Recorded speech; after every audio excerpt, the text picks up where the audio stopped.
Hello friends, welcome to கோல் சமையல். இன்றைக்கி நம்ம கோல் சமையல் சேனலில் ரவை அப்பம் பஞ்சு போல் எப்படி செய்யலான்றதை பார்க்கலாம். குண்டு குண்டுன்னு எவ்வளோ சாஃப்டாக இருக்குன்னு பாருங்கள். இந்த ரவை அப்பம் வெளியில் மொறு மொறுன்னு, உள்ளுக்குள்ளே பஞ்சு போல் ரொம்பவே சூப்பராக சாஃப்டாக இருக்கும். எவ்வளோ சாஃப்டாக இருக்குதுன்னு பாருங்கள். இந்த ரவை அப்பத்தை நம்ம ஸ்நாக்ஸ் டைமில் செஞ்சு சாப்பிடும்போது கண்டிப்பாக எல்லாருக்குமே ரொம்ப பிடிக்கும். நீங்களும் ட்ரை பண்ணி பாருங்கள். கோல் சமையல் சேனலை சப்ஸ்கிரைப் பண்ணிக்கோங்க. பக்கத்தில் இருக்க ஆளுன்ற பெல்லைக்கானை கிளிக் பண்ணிக்கோங்க ஃப்ரெண்ட்ஸ். அப்போ தான் நான் போடுற வீடியோ உடனே உங்களுக்கு நோட்டிஃபிகேஷனில் வரும். இந்த ரவை அப்பம் எப்படி செய்யலான்றதை பார்க்கலாம். டம்ளரில் தான் மாவளந்து எடுத்துக்க போகிறேன். இப்போ இந்த டம்ளரில் ஒரு டம்ளர் மைதா மாவை எடுத்துக்கலாம். எந்த பொருளை மாவளந்து எடுத்துக்கிறோமோ அதுலேயே மற்ற எல்லா பொருட்களையும் கலந்து எடுத்துக்கலாம்.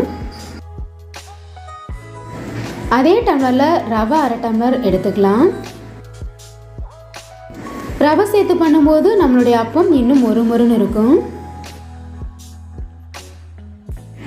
அரை டம்ளர் ஜீனி எடுத்துக்கலாம். நம்ம எடுத்துருக்க மாவுக்கு இந்த ஜீனி கரெக்டான அளவாக இருக்கும். உங்களுக்கு எந்தளவு இனிப்பு அதிகமாக தேவையோ அதுக்கு தகுந்த மாதிரி ஜீனியோட அளவை அதிகப்படுத்திக்கோங்க.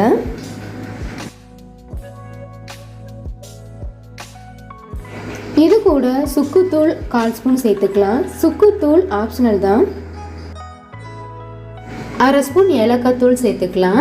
ஏலக்காய் தூள் சேர்த்து ரவை அப்பம் செய்யும் பொழுது இன்னுமே நம்மளுடைய ரவை அப்பம் வாசனையாக இருக்கும். உப்பு 1/4 ஸ்பூன் சேர்த்துக்கலாம். எந்த ஸ்வீட் செஞ்சாலும் உப்பு கொஞ்சம் சேர்த்து செய்யும் பொழுது நம்ம சேர்க்கக்கூடிய இனிப்போட அளவு இன்னுமே தூக்கலாக தெரியும். அதுக்காக 1/4 ஸ்பூன் உப்பு சேர்த்துக்கலாம். எடுத்திருக்க எல்லா பொருட்களையும் கையிலே நல்லா மிக்ஸ் பண்ணிடலாம். கோல் சமையல் சேனலை சப்ஸ்கிரைப் பண்ணிக்கோங்க. பக்கத்தில் இருக்க ஆளுன்ற பெல்லைக்கானை கிளிக் பண்ணிக்கோங்க ஃப்ரெண்ட்ஸ். அப்போ தான் நான் போடுற வீடியோ உடனே உங்களுக்கு நோட்டிஃபிகேஷனில் வரும்.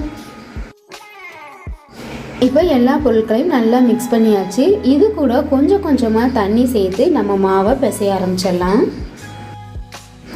ஒரேடியாக தண்ணி ஊற்றி மாவை பிசைஞ்சிடக்கூடாது. கொஞ்சம் கொஞ்சமாக தண்ணி கலந்து இட்லி மாவு பதத்துக்கு கட்டிகள் எதுவும் இல்லாமல் நல்லா பிசைஞ்சு எடுத்துக்கலாம்.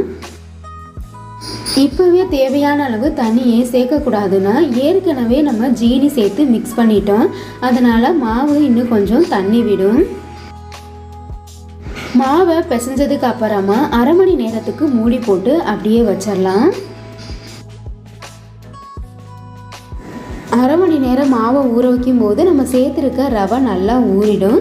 அதே சமயம் மாவும் நல்லா சாஃப்டாயிரும். ரவை அப்பம் செய்யும்போது கண்டிப்பாக மாவை 10-15 நிமிஷமாவது ஊற வைக்கணும். அப்போ தான் நம்மளுடைய ரவை அப்பம் சாஃப்டாகவும் மொறு மொறுன்னு இருக்கும்.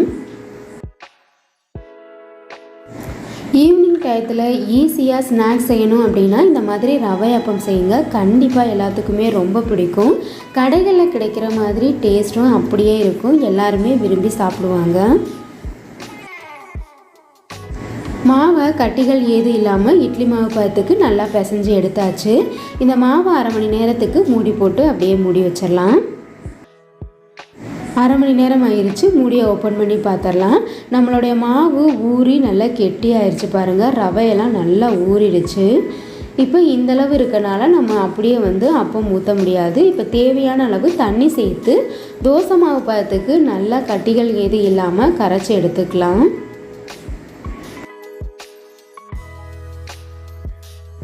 கரண்டியில் தான் ரவை அப்பம் ஊற்ற போகிறோம்.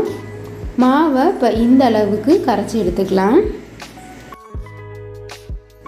ஒரு கடாயில் ரவை அப்பம் ஊற்றுறதுக்கு தேவையான அளவு ஆயில் எடுத்துக்கலாம். மாவை கரண்டியில் எடுத்து இந்த மாதிரி ஒரே மாதிரி ஊற்றிடலாம். அப்பம் ஊற்றின உடனே திருப்பி விட்டுறக்கூடாது. பப்பிள்ஸ் மாதிரி வருது இல்லையா, அது குறைஞ்சதுக்கு அப்புறமா நம்ம அப்பத்தை திருப்பி விட்டுடலாம். இந்த மாதிரி லைட்டாக கரண்டியை வச்சு எண்ணெயை மேலே தெளித்து விட்டோம்னா நம்மளுடைய அப்பம் நல்லா எலும்பி வரும். இப்போ திருப்பி விட்டுடலாம். அடுப்பை லோ ஃப்ளேம்லேயே வச்சு தான் இந்த அப்பத்தை பொரிச்சு எடுக்கணும். இல்லைன்னா சீக்கிரமாகவே அப்பம் கரிஞ்சு போயிடும்.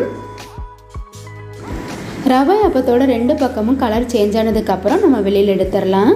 இதே போல் மீத இருக்க எல்லா மாவையும் அப்பமாக சுட்டு எடுத்துக்கலாம். குண்டுன்னு ரவை அப்பம் பஞ்சு போல் ரெடி ஆயிடுச்சு பாருங்கள். இந்த வீடியோ உங்களுக்கு பிடிச்சிருந்தா கோல் சமையல் சேனலை சப்ஸ்கிரைப் பண்ணிக்கோங்க. லைக் பண்ணுங்கள், கமெண்ட் பண்ணுங்கள், ஷேர் பண்ணுங்கள். பக்கத்தில் இருக்க ஆல்ன்ற பெல் ஐகானை கிளிக் பண்ணிக்கோங்க ஃப்ரெண்ட்ஸ். அப்போ தான் நான் போடுற வீடியோ உடனே உங்களுக்கு நோட்டிஃபிகேஷனில் வரும். Thank you friends.